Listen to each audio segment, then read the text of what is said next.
Hi, I'm Randy Dahl, an occupational therapist and CHT, here today to talk to you about how to properly fit and trim a PIPRO dynamic finger extension orthosis. I have John with me here today who's going to help demonstrate this.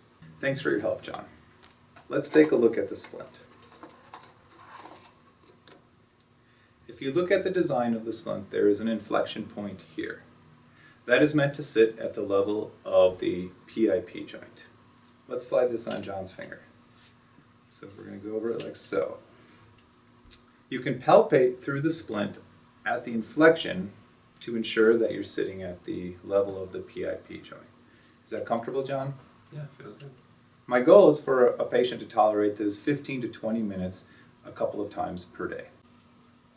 John has long fingers in a way that the first splint I fit him with did not require any trimming. Border digits, including the index and small fingers, almost always require trimming. Let's fit your small finger.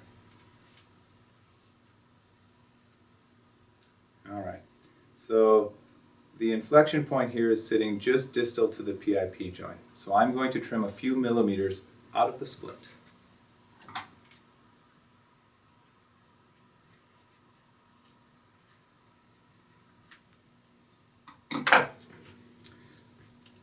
Okay.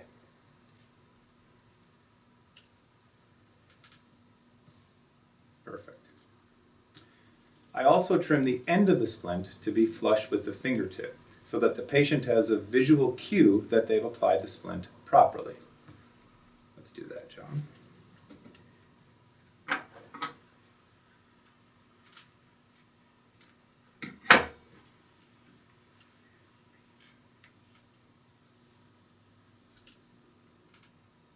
Perfect.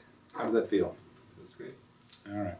So as you can see, John, when you apply this, your fingertip should sit flush with the end of the splint. As for wearing schedule, I recommend patients wear it 20 to 30 minutes a couple of times a day, gradually increasing to an hour each time. I find that once a patient can tolerate an hour, they can comfortably wear it through the night.